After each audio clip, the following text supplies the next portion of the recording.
सरकारी अस्पतालों में या प्राइवेट अस्पतालों में आपने कई बार मेडिकल नेग्लिजेंसी के बहुत सारे मामले देखे होंगे। जम्मू की बात करें तो यहाँ पर भी कई बार ऐसे मामले सामने आते हैं और कई बार इसको लेकर कमेटियां भी बनाई जाती हैं, लेकिन रिपोर्ट शून्य निकलती है, यानी कि नतीजे शून्य निकलते हैं। कई बार मामलों में समझ ही नहीं आता कि वाकई में नेग्लिजेंसी हुई या नहीं हुई, या फिर कुछ कंपनसेट भी हुआ या नहीं हुआ। लेकिन क्या इसे एक ऑफेंस के तौर पर भी देखा जा सकता है? कानूनी तौर पर क्या कुछ प्रावधान है, इस पर भी हम बात करेंगे। हमारे साथ रिटायर्ड जस्टिस बाल गुप्ता यहाँ पे मौजूद है, इनसे बात करते हैं। सर, स्वागत है आपका बहुत बहुत। थैंक यू सर, सरकारी अस्पताल, प्राइवेट अस्पताल, मेडिकल नेग्लिजेंसी के बहुत सारे मामले आते हैं। कई बार इसको लेकर जब मामला केवल मीडिया में बहुत ज्यादा आ जाता है तो उसको लेकर कमेटियां बनाई जाती हैं, लेकिन रिपोर्ट्स कहीं प्लेटफॉर्म पे नजर नहीं आती, पटल पर नजर ही नहीं आती। तो क्या इससे, अगर आप सेटिस्फाई नहीं हो रिपोर्ट्स, तो क्या इसे ऑफेंस के तौर पर भी देखा जा सकता है? देखिए, ये एक इंडिविजुअल बात है। एक तो होती है मास, जहां पे जो इन्वॉल्वमेंट हो जाए, मास जो मेडिकल नेग्लिजेंस हो, उसे काफी लोग, जैसे आपने देखा होगा कहीं कोई गलत मेडिकेशन हो गई, डायग्नोज हो गया, जहां कुछ जो जो मेडिसिन थी प्रिस्क्राइब की गई या एडमिनिस्टर की गई गलत, मास बच्चे थे। आपने देखा हो कि न्यूज में आता है कि पूरे बच्चे बीमार हो गए समहाउ।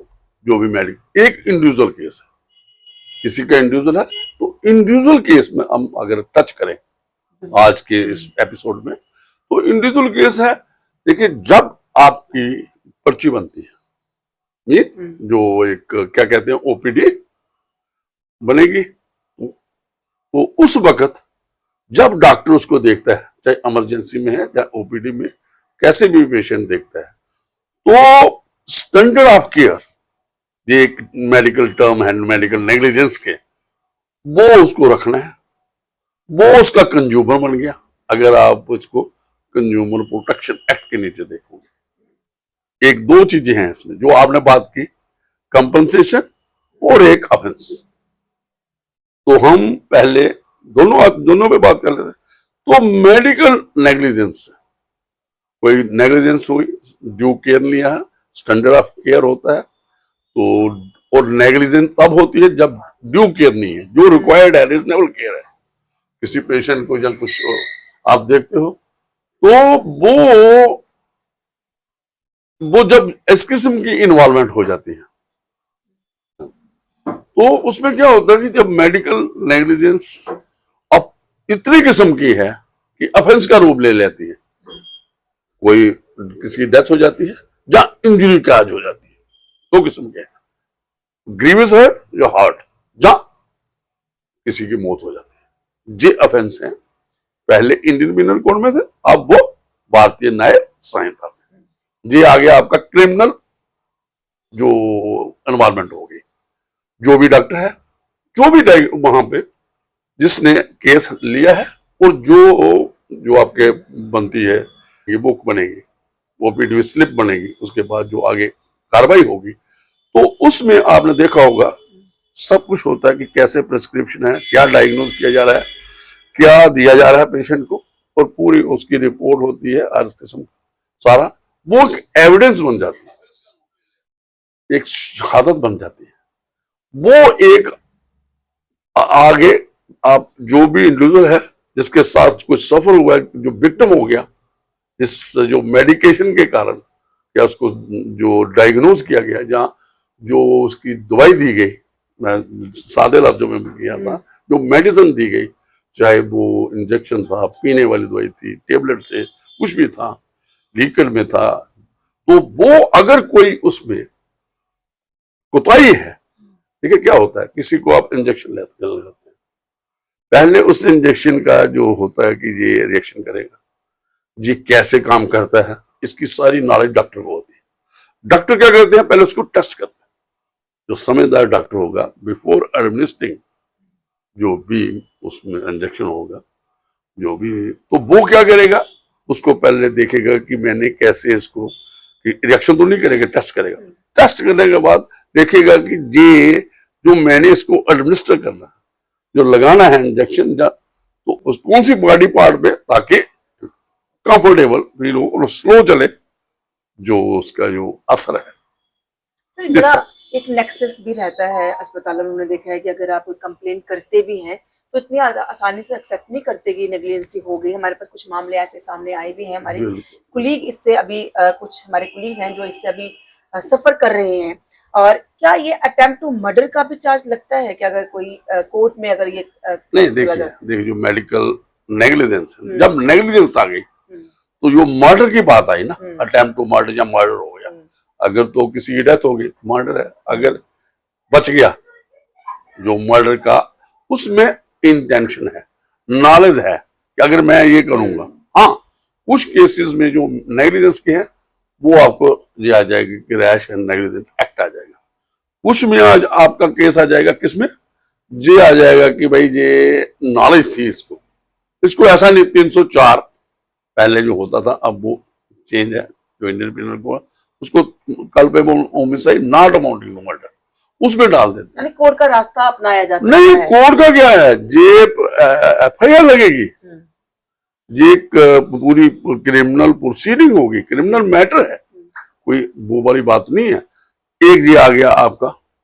और अगर ऐसी चीज है जो आपने कहा कि इंक्वायरी नहीं, तो फिर अगर किसी को शेल्टर करते हैं, जो शेल्टर करता है उसकी इन्वॉल्वमेंट भी हो सर, जाती अगर है। इसमें कोई बड़े अधिकारी हो जो शेल्टर कर रहे हो या कुछ ऐसे सबूत जो एविडेंस के तौर पर इस्तेमाल किए जा सकते हैं, उन्हें मिटाया जा सकेगा, मिटा दिया जाए, तो क्या उनकी जॉब पर जो, क्योंकि वो सरकारी नौकर एक कुर्सी पर बैठे हैं, तो क्या उन पर अलग से भी कुछ मामले बनते हैं? देखिए, ये तो मिसकंडक्ट हुआ ना। हम्म, एक वो है, एक आप ये कह सकते हो कि एक बंदा वो है, उसकी ड्यूटी है प्रिजर्व करना एविडेंस को। अगर कोई एविडेंस है, पीस ऑफ एविडेंस है, जैसे कोई सीसीटीवी वहां पे काम कर रहा है, उस वहां पे जहां कोई और किस्म की एविडेंस अगर वो डिस्ट्रॉय करता है, सुपीरियर है, इंफीरियर है, वो सोवर ही, तो वो भी अबैटमेंट में आ जाएगा, इंस्टिगेशन में आएगा, कॉन्स्पिरेसी में आ जाएगा कि ये छुपाना चाहते हैं। तो देखिए, इंडिपेंडेंट इंक्वायरी भी होती है।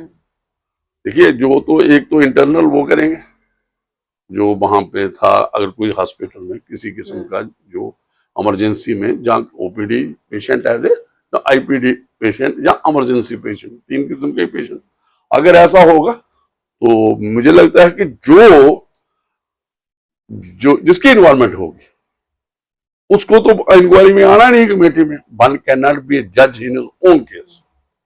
खुद ही वो ऑफेंस किया, उसने नेग्लिजेंस की, तो खुद ही वो इंक्वायरी में आए, या उसका कोई सुपीरियर आए, या उसका इंफीरियर आए, या उसका साथी आए, ये इंडिपेंडेंट एक मिलेगी। जो भी ये अगर कोई मेडिकल कॉलेज है तो वहां सुप्रिटेंडेंट ऑफ होगा, जो सब भी है। तो आप वो है, ये तो आज आरटीआई का जमाना है, जो आपका हेल्थ और ये, और दूसरा जो आपने कंपनसेशन की बात की, तो कंज्यूमर प्रोटेक्शन, अगर उससे कोई उसको पेन हुई, हर्ट हुआ, या ग्रीवियस हर्ट आया, या उसको किस किस्म की एग्नी हुई, मतलब जो उसको सफरिंग हुई, कई बार तो कॉमा में चले जाते हैं लोग, कई जो गलत एडमिनिस्टर मेडिसिन हो, मेडिकेशन हो, तो वो सारा वो एक कंपनसेशन क्लेम कर सकता है। मेडिकल भी कंज्यूमर कोर्ट में भी जा सकता है, ऐसे कोर्ट में भी जा सकता है ऑफेंस के लिए। वो तो ऑफेंस के लिए तो पुलिस ने करना है ना, एफआईआर कर सकते हैं, एफआईआर करनी है, आगे पुलिस का काम है इन्वेस्टिगेशन करना। अगर जो मेडिकल नेग्लिजेंस है, जैसे आपने कहा कि ये मर्डर है, अटेम्प्ट टू मर्डर है, अगर ऐसा है कि उसको नॉलेज थी भाई ये यार, अगर मैं ये गलत ये लगाऊंगा, उसको एक अडॉप्ट करना चाहिए, तो बाकी थोड़ी मेडिकल नेग्लिजेंस का क्रिमिनल मेडिसिन, क्रिमिनल जो ऑफेंस है ना, वो बनता है, और एक सिविल, दोनों है। क्रिमिनल साइड पे भी आप ले जा सकते हो इसको, कंज्यूमर और सिविल साइड पे भी। सर, एक सवाल है कि जो अपने कुलीग की बात, क्योंकि पर्सनल क्वेश्चन भी इसके अंदर मैं ऐड कर रही हूँ कि हमारा कुलीग है जिनके साथ ऐसा विक्टिम है, इस समय उनके साथ कुछ ऐसा मेडिकल नेग्लिजेंसी में हुआ है। हमारे पास कुछ चीजें हैं, और ये जो सरकारी अस्पताल हैं, कुछ नाम नहीं लूंगी इस समय, क्योंकि सरकारी अस्पताल में कुछ इलीगल लोग भी हैं, यानी कि वो स्टाफ के मेंबर्स भी नहीं है, स्टाफ पर भी नहीं है, कॉन्ट्रेक्चुअल पर भी नहीं है, लेकिन वो रात को इमरजेंसी में ड्यूटी देते हैं, किसके कहने पर देते हैं वो नहीं मालूम है हमें, लेकिन देते हैं, उन्हें भी शेल्टर करने की अगर कोशिश कोई करता है, अगर वही इलाज करते हैं जो कि स्टाफ मतलब नहीं आपका है मतलब है कि कि किसी बाहर ने से कोई आकर इलाज आउटसोर्स किया है, हाँ बिल्कुल। तो अगर किसी एम्प्लॉय ने किया, जहां एक हाँ यूनिट हाँ ने किया। यानी कि कोई अगर आपका इलाज कर रहा है वो अस्पताल का एम्प्लॉय नहीं है और वो कॉन्ट्रेक्चुअल तो बेस फिर या कोई ट्रेनिंग भी नहीं है, तो उनके खिलाफ कैसी कार्रवाई वो की तो जा सकती फ्रॉड है? है ना, दे आर प्लेइंग फ्रॉड। अगर एक देखिए, ये कोई आउटसोर्स वो वाला तो नहीं है कि कोई स्वीपर के झाड़ू मारना है, बिल्कुल सफाई कर्मचारी किसी का की काम जान की करना है। कीमत है। ये तो एक ये मेडिको, ये तो एक नॉलेज है ना, चाहे फार्मिस्ट है, जहाँ कोई भी किसी का है, किसी भी लैब का है, मेडिकल जो पैरामेडिकल लोग हैं, तो इनको तो वो तो दूसरा कोई सब्स्टिट्यूट हो ही नहीं सकता। अरे तो लापरवाही का कैसे हो मामला सकता? बनेगा, लापरवाही नहीं, फ्रॉड है ये। फ्रॉड जो का। आपने लापरवाही तो उसके खिलाफ लगेगी ना, अगर वो एम्प्लाई है, अगर वो देखिए होता क्या है, जो आपने कहा ना, पहले एक आदमी है, वो अदरवाइज एम्पावर्ड है, वो कॉम्पिटेंट है अपनी ड्यूटी देने के लिए, अपनी एक्सरसाइज करने के लिए, कोई भी काम है। जैसे एक जज है, फैसला देता है, एक वकील है, उसको समितियां, आम आदमी जाता है कि भाई मेरा वकील है, तो इसको सबको जाता है। अगर वो हेरा फेरी करेगा, एक डॉक्टर है, अगर वो डॉक्टर नहीं है, डॉक्टर का सब्स्टिट्यूट डॉक्टर ने वहां पे बैठाया हुआ है, जहां कोई पैरामेडिकल स्टाफ का, जैसे आप कह रहे हो कि उसका मतलब आउटसोर्स किया है। एक बंदा अपने घर में है, उसने अपना सब्स्टिट्यूट ऐसे ही गलीज का बंदा उठा के कर दिया है। अरे फ्रॉड का मामला भी फ्रॉड का कर सकता है, फ्रॉड फ्रॉड का ही मामला है ये।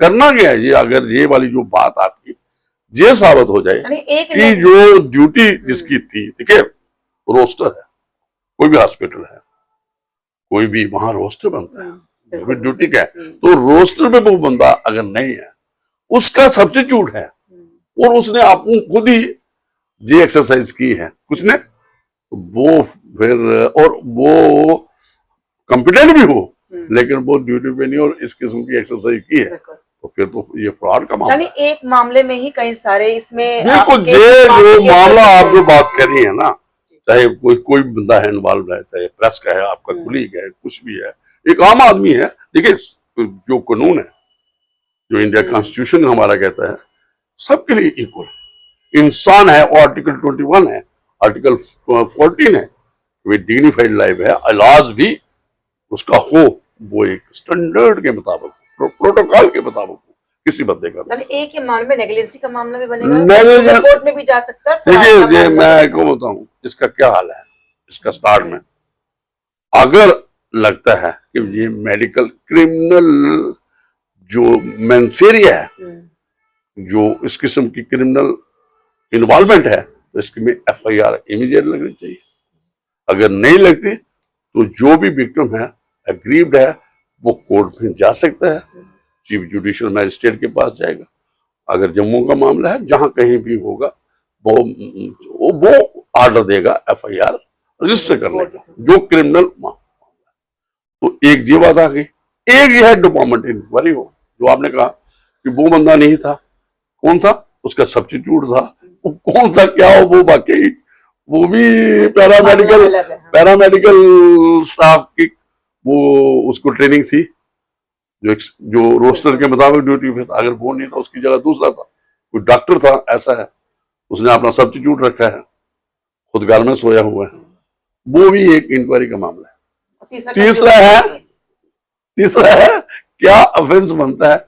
अगर ये इंक्वायरी कमेटी इंडिपेंडेंट कमेटी बनना चाहिए, जो लोग हों, और खासकर जिस मेडिकल कॉलेज जहाँ जो भी वो है, उस वहां के लोग नहीं होने चाहिए उसमें, उसकी कमेटी दूसरे लोग होना चाहिए, जो इंडिपेंडेंट तभी होगा अगर जो खुद ही गवाह है, खुद ही जज है, खुद ही मतलब वो जिसने ऑफेंस किया है, जैसे आपने कहा मेडिकल, वो नहीं है, इंडिपेंडेंट कमेटी होगी, इंक्वायरी होगी।